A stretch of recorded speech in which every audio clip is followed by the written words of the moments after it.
Good morning. My name is Donovan Nufable, and today I'm going to present CHC 52015 Diploma of Community Services, Unit CHCDEV002 Analyze Impact of Sociological Factors on Client in Community Work and Services. 1.1 Identify major social and cultural institutions in Australian society and their societal functions. What is society? Society is defined as a group of people who shares common culture. So what that means is that society as a whole is a collection of different people that creates a unit, and they have shared culture. What is culture? It is a collection of symbols, language, tradition, politics, and institution. So culture by itself is everything that is what makes society. So people have different languages in the same country. They might have a different symbolism, or the way they write their alphabet might be written in different forms like Sanskrit or Arabic or Roman letters. So that's what makes culture. What is institution? Is a term used in sociology to mean an establishment or established way of doing something in society. So institutions are everything that is already established, whether it's the government, the people, the religion, the law. These are all institutions. The schooling, and these are also part of institution. So what is Australian social and cultural institution? It is the Australian multicultural and diverse society is made of government, religious, educational institution, but the list is not exhaustive. So this is what makes the Australian social and cultural institution, the different languages that is spoken in Australia, the different cultures. As it is, Australia is a multicultural country with a collection of diverse people. So that's what is the Australian social and cultural institution. And within that, there will be many different kinds of society. You know, there's state, there's local, and there's a federal, and even culture will be moving culture, painting culture. So even dance is a culture. So these makes up the social and cultural institution of Australia. Society can be divided into three different parts. The smallest part being the family. So that's the, as you can see in here, family. The yellow dot inside the circle is represent the family. That's the smallest unit, and within that circles, you'll find your mom, your uncle, your aunties, your cousins, your adopted parents, your adopted children, your foster, and all of them. That's all part of the family. And in some cases, family could also mean, doesn't have to be blood related. Could be people that you grew up with and consider them as family. So family has changed from traditional to a more modern and contemporary forms of family. Outside the circle of family is the institution. That's part of society as well. You know, the different ones, like your schools you go to, the places you go to work, or your places you go shopping, or places you go to see the doctors for your health. So these are all the different institutions. The places you work, these are all institutions. And outside that is the Australian country. So those are, you know, within Australia, there are different states and different cultures within Australia. We are a multicultural society. So the society that is Australia is made up of family, institutions, and the different languages and cultures that is within Australia. Some would call Australia a melting pot of culture, and or some might say it's like a salad we mix together. And however you want to look at it, Australian society is multicultural and diverse, and that's what makes us a great place to live in. In a more technical term, society is divided into originally the three circles: the micro, the meso, the macro. However, we now have the globalization as well. So the way we explain society, there are now four levels. There's the micro, meso, macro, and globalization. So the micro, like earlier I explained, is the family, the small units, the smallest units. That also includes your neighbors. That's part of the micro. You know, your families, your neighbors, and the people around you within your community. So that is the smallest, which is the micro. When we get to the meso, is that place where you go to school. So that's part of the meso society. Your school, the places you go to work, and the people when you go to hospital, the doctors that you meet. These are also the people that creates the bigger picture of the society. That's the meso society.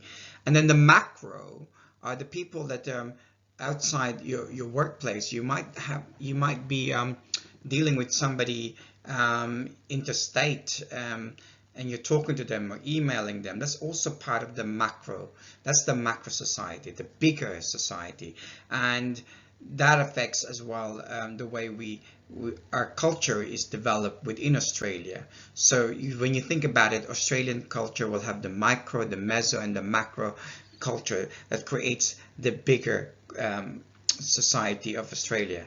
When we think about globalization is when we are dealing with our neighbor, for example, which is New Zealand or the South Pacific countries. That's part of the global setting. So these days we have young people playing video games with others from different countries, and this is very globalized. You know, and that's one form of globalization, which creates the youth culture, global youth culture of gaming. And of course, there's also the global culture where we get food. You know, the food has changed over the years. It's there's a lot of different fusion of food. So that's globalization. That's the effect of globalization, and that's part of the society. So you've got your micro, which is your family and your neighbors, and you got the meso, the people you go to school with, the people you work with, or your doctors. You got the macro, is the people that you maybe don't know personally, but have met through emails and Zoom within the same country, obviously, or within the same state. So that's the macro society. When we go global, it's the international, outside your country. That's the globalization, and that's what society is. This is the more formalized term we use: micro, meso, macro, and globalization. So earlier we talked about societies made up of culture. So when we talk about culture, it's the different symbols within the same country or even this region, the same region, that creates culture. So culture is something that we learn as a person, as a child, and it's something that we learn from our parents and the people around us. So culture could be a religious culture or a language culture, and even the food is culture. So these are the things that are become part of us, and even our personality. Sometimes it could be part of our culture. You know, in some culture when we talk to elderly people, we don't look them in the eyes. We have to be somber and put our head down, and we talk looking at the floor because we don't want to disrespect our elderly, so we don't look them straight in the eyes. In some culture, it's the opposite. You have to look the people in the eyes and talk to them when you're talking to them. It's a sign of respect. So one set of doing things in one culture may not be acceptable in another culture. But so this is where respecting the differences, which is what diversity is all about, is what's important in culture.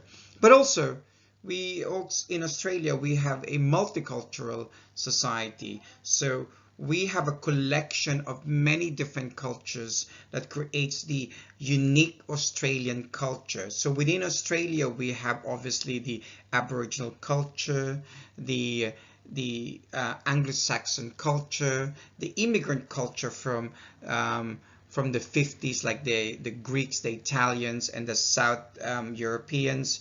And in the 70s came the Vietnamese, the Cambodians, the Thai, and the Filipinos, and so they created a different culture again for Australia. Now, when you think about Australian culture, it's uniquely Australian because we have all this different culture that come together that creates the Australian culture. So culture is dynamic. It's not static. What I meant by dynamic, it's always moving, changing, improving. It's always something new. So that's what culture is. Culture is not it's not just defined by the static, this is how we do things. No, culture is always changing.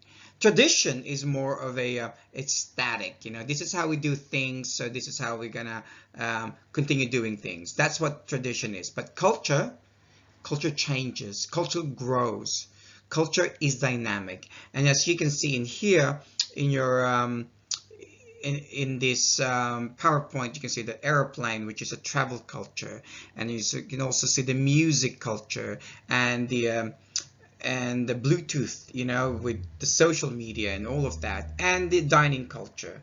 So culture is everything that is around us, and it's very difficult to define what culture per se is, but culture is something that we learn as a person within our family, society, and global.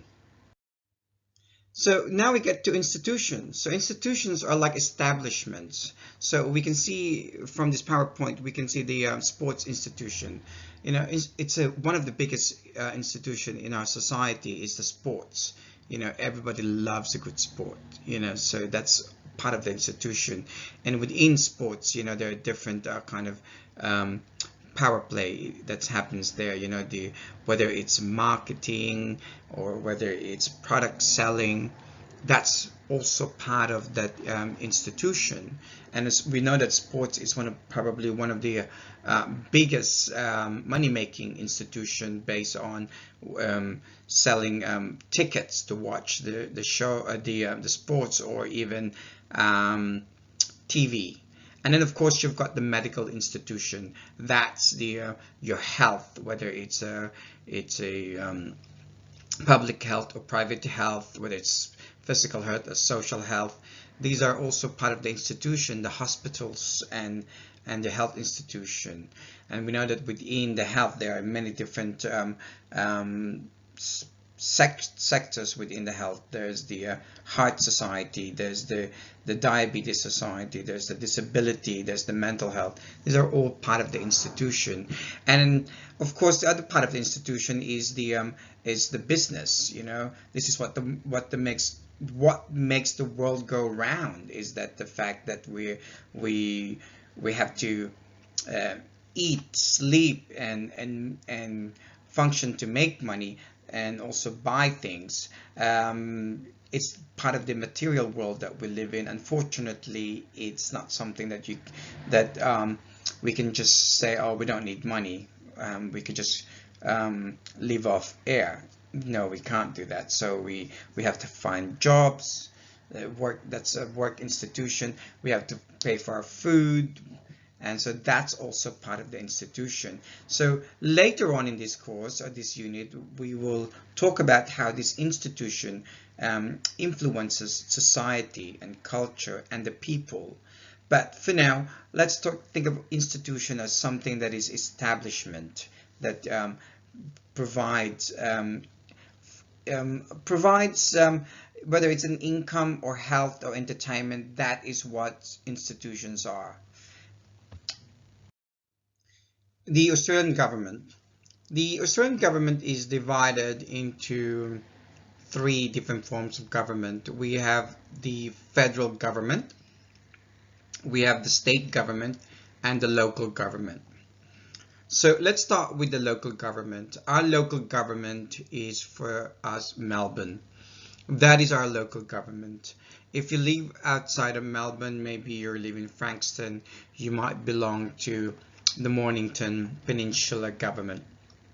But they are your government that governs your the way your city is governed, and they will have different rules and regulations. These are all based on legislations as well, and the part of that is that they base their rules and regulation from the state government. So the state government for us will be Victoria. They create state laws that we follow, and we are governed by state government legislations and rules. So whether it's work health and safety, whether it's the crime, for example, the freedom of information, these are all part of the state government. And of course, we have the federal government. These are more in charge of the whole country. So they run whether the federal police, the military, they create national laws for, like, for example, banking. These are the government that is in Canberra. So there are three forms of government. There's the federal government in Canberra. There's the state government. If you're in Victoria, you are in Melbourne. If you are in Queensland, it's in Brisbane. If you're in New South Wales, it's in Sydney. If you're in South Australia, it's in Adelaide. And if you're in Western Australia, it's in Perth. Now, if you are in Northern Territory, even though Northern Territory is not a state, they do have a territorial government, which is in Darwin. So Darwin, or the state, the Northern Territory in ACT, they are Australian territory. They're not a state; they're a territory. Tasmania is a state, and the government is in, I believe, is in Hobart.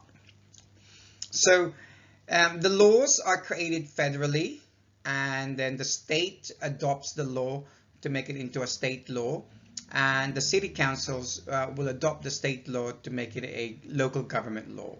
So we have the three forms of government: federal, state, and local. Legislations are created in federal level and adopted in the state level, and it is used by the whole state and the local government. In some cases, the state will create a state law if there's no federal law. For example, in Victoria, we have euthanasia, which is a state law. It's not a federal law. So that's what is the Australian government, and that's what's part of society as well. And the Australian government provides services, which will be discussed later on in the other, as we go on with this unit. And we finally come to the end, the Australian institutions. So Australian institutions are, like I said before, are like schools, health, and workplaces. These are all institutions. They're established. They have sets of internal policies and social policies based on legislation and acts. So the Australian institutions could be anything like the sports institution, the health institutions, the education institution. And right now, the education system is divided into three sectors. Four if you consider the TAFE. So we have the primary education, and the secondary education, and the tertiary education. And we know for a fact that the tertiary education is divided into two sectors: the TAFE, which is the technical and further education, which is where we are, and the higher education, which is the university. So those are the three education system within within the education institution. We have the primary, the secondary, and the tertiary. In Australia, the primary and secondary education is free of charge, unless of course you choose to go to a private institution. Most education in Australia in the primary and secondary is public institution. When you go to university, it is fee paying. It's an interesting concept because the TAFE is actually run by the state government. The higher education is run by the federal government. So right now, in on filming this lecture in Victoria, we have free education given to us by the state government of Victoria. That was the election promise by Dan Andrews. So at the moment, we have free education in Victoria in the state government for TAFE. The federal government, which funds most of the higher education, you have to pay for your higher education. But the undergraduate is subsidized by the government. I believe, if I'm not wrong, it's about 50% subsidy. So the other half is paid by the Australian government, and the rest we put on what we call the HECS, or the higher education scheme, to borrow money to pay for our education. When you go to the postgraduate level, which is the the grad cert, grad diploma, and the masters, they're also fee paying, and I think you pay full fee for that. But it's interesting because if you do a master's with research, or master's and using a research or a PhD, it's actually free. So quite of a interesting phenomenon when you think about, oh, okay, so we pay for the undergraduate, we pay for the postgrad at the master's level. When we get to the PhD, it's free. The government pays for it, actually. The only way you can get a free education in higher education is if you do a master's research or the PhD. So that's the education system. The health system is obviously is based on both public and private health system. We do have what we call the Medicare system, which we pay in tax. In 2013, the Medicare expanded under the Julia Gillard's introduction of the NDIS, which is the National Disability Insurance Scheme. So our Medicare used to be a 2% levy, but with the introduction of NDIS, we now pay a 2.5% Medicare levy. The 0.5% goes directly to fund the National Disability Insurance Scheme. Of course, there's a private sector where we pay for our health insurance. In Australia, once you start earning, I believe, above $70,000, it's worth getting health insurance. So we have the two systems, the public and the private, and that's part of the institution. So later on, we will talk about the impact of this institution on society and the culture that is Australia. And that is the end of this presentation, and we'll talk more about the how society functions and the impact it has on the people. And for our reference, I use Scott J. 2014 Oxford Dictionary of Sociology, Oxford UK, Oxford University Press, and the training.gov.au for CHCDEV002 and the TGA CHC52015. So if you want to check out the training.gov, it provides you information on how what you're supposed to be learning for each unit. And for this unit 1.1, it's the introduction to society. Thank you.